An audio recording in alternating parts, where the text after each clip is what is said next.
Nosotros en ortodoncia solamente la pedimos si el paciente presenta una simetría que nosotros podamos notar viéndolo al paciente.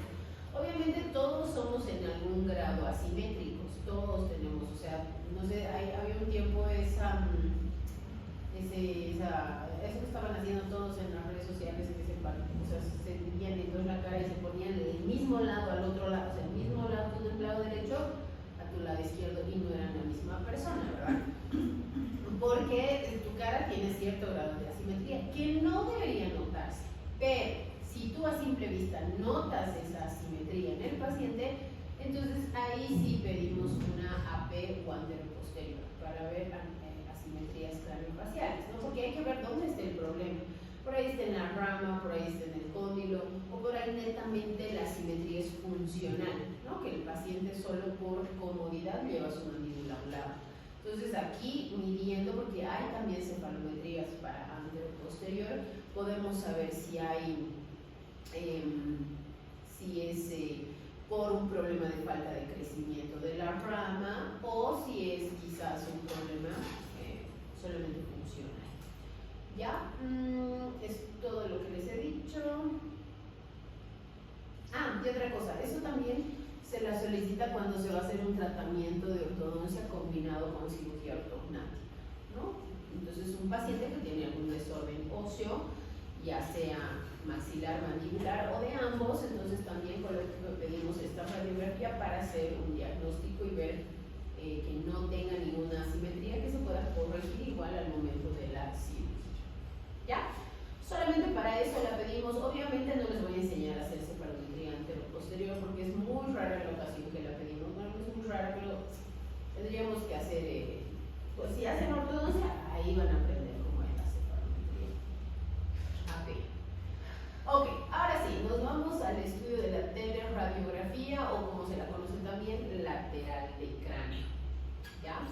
Esta radiografía, ¿cuál es su característica? Es 1 a 1, ¿no? Básicamente no cambia el tamaño de la cara del paciente en esta radiografía, ¿no? Tiene un brazo bastante largo para tomar esta radiografía y esa es su característica y lo que nos ayuda, ¿no? Que es 1 a 1, o sea, lo que me sale en la radiografía es el tamaño real que tiene mi paciente. Por eso sobre este puedo hacer medidas milimétricas.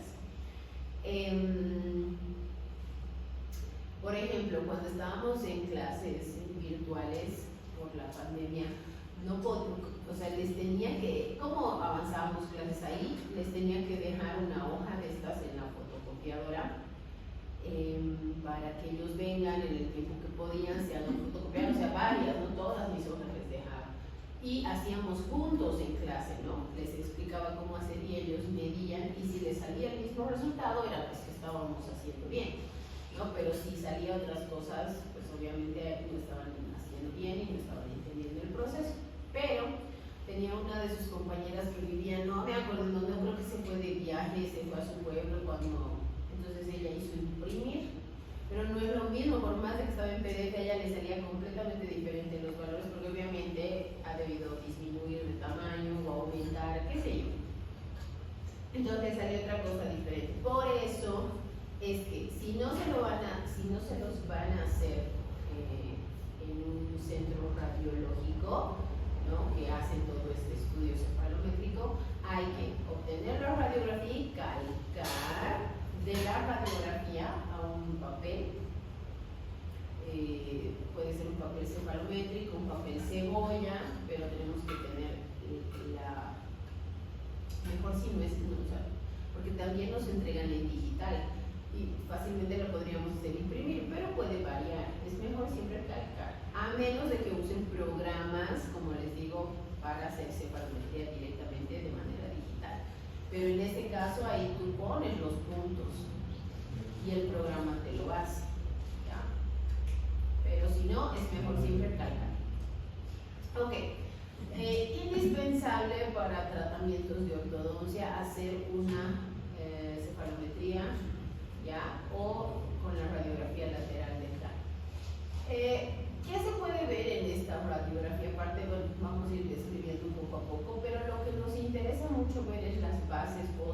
la relación anteroposterior que tienen los maxilares. O sea, el maxilar respecto a la mandíbula y la mandíbula respecto al maxilar. Con esta radiografía, haciendo los cefalogramas, podemos llegar a saber dónde está el problema, en el maxilar, en la mandíbula o está en los dos. Ya vamos a poder conocer el biotipo facial que tiene tu paciente, si es dólico, meso, braqui, que es con las cefalometrías que vamos a averiguar. Obviamente vemos la interdigitación dental, vemos dientecitos y sus posiciones, y también podemos llegar a saber qué tipo de crecimiento tiene mi paciente. Un crecimiento horario o un crecimiento antihorario, ¿no? Aparte de que podemos ver tejidos duros y también los tejidos blandos del paciente para poder hacer incluso análisis de tejidos blandos. ¿Ya? Otra cosa que podemos ver son las vértebras, que nos ayudan bastante al momento de si el paciente está en estadios de crecimiento. Porque en las vértebras podemos conocer si ya ha pasado su pico de crecimiento, si le falta para llegar al pico de crecimiento, etcétera, etcétera. ¿Ya? Otra cosa que vemos son vías aéreas. Las vías aéreas nos ayudan mucho para saber si el paciente es respirador bucal o no. Entonces aquí podemos ver vías aéreas. ¿Ya? Obviamente, tejidos blandos, ya les dije los senos, órbita. Ahí está.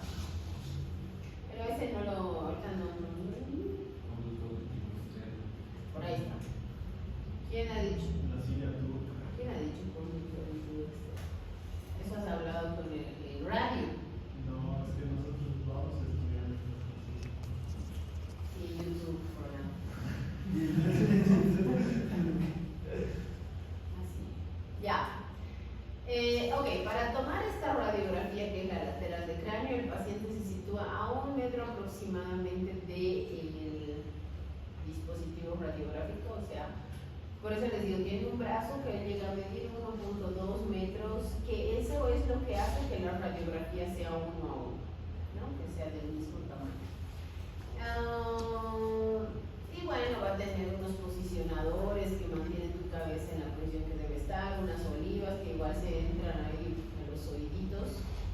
Generalmente son estas, ¿no? Este circulito. ¿Ya? No tiene nada que ver eso con el conducto auditivo. ¿Ya? Eso. Y se posiciona la cabeza y toma la radiografía. Ahora, de aquí solamente vamos a ver algunas cosas, ¿no? La parte súper anterior de la lateral de cráneo. ¿Qué vamos a ver? La cortical externa del hueso frontal, esto sí. Cortical externa del hueso frontal. Obviamente la línea cutánea del hueso, bueno, frontal, la línea cutánea. La sutura frontonasal, que está aquí la 3. Que este puntito de aquí, que es la unión, la parte anterior de la unión del hueso frontal y los huesos propios de la nariz, ese está en todas las cefalometrías que les voy a enseñar. O sea, sí o sí tienen que pintar hueso frontal, sutura frontonasal y sus huesitos nasales, ¿no? Sí o sí, porque aquí es el punto que utilizamos en todas las cefalometrías. ¿Ya? Y eso es básicamente en la parte superior, porque después, si bien vamos a ver la silla turca, por aquí no la está describiendo, sino en la parte posterior debe estar descrita. Silla turca también la tenemos que pintar. Como les he dado ese cefalograma, así tiene que quedar o verse el cefalograma que vayamos a utilizar. La zona superoposterior, conducto auditivo externo, aquí está la silla turca, ¿ya? El hueso esfenoides, que igual lo vamos a utilizar para un punto, nuestro cóndilo, escotadura sigmoidea, apófisis coronal, ¿no? Todo eso. Que tiene que pintarse igual, ¿no? Porque necesitamos para los datos que vamos a utilizar. nos interesa el conducto auditivo externo, ¿ya? Nivel interno. ¿Qué más? ¿Qué más? Y ahí está. Más o menos algo así. Aquí hay mucha raya, pero algo así. ¿Ya? En la parte inferior, en clínica van a calcar ustedes. Ya aquí en la parte inferior, bueno, aquí vamos a ver la órbita o el borde orbitario externo. Ahí. Tenemos toda la extensión del maxilar superior, el incisivo superior y el primer molar. En la parte inferior tenemos incisivo inferior, toda la rama ascendente y el cuerpo mandibular, cóndilo, escotadura, apófisis, coronoides, la cortical externa de la sínfisis, la cortical interna de la sínfisis, primer molar inferior, como les digo, rama ascendente y todo esto.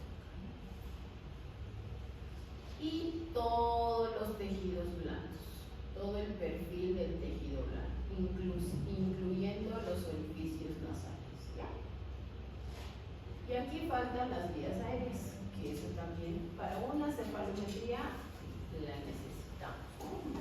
La tenemos que pintar o dibujar, calcar. Y entonces, básicamente es algo así lo que les queda, ¿no? Pero obviamente es más parecido al que les he dado, menos ratas. Sí. Bien. Entonces, sacamos sus colores, marcadores, lo que sea que hayan traído. Vamos a empezar con la radiografía, cefalometría de este.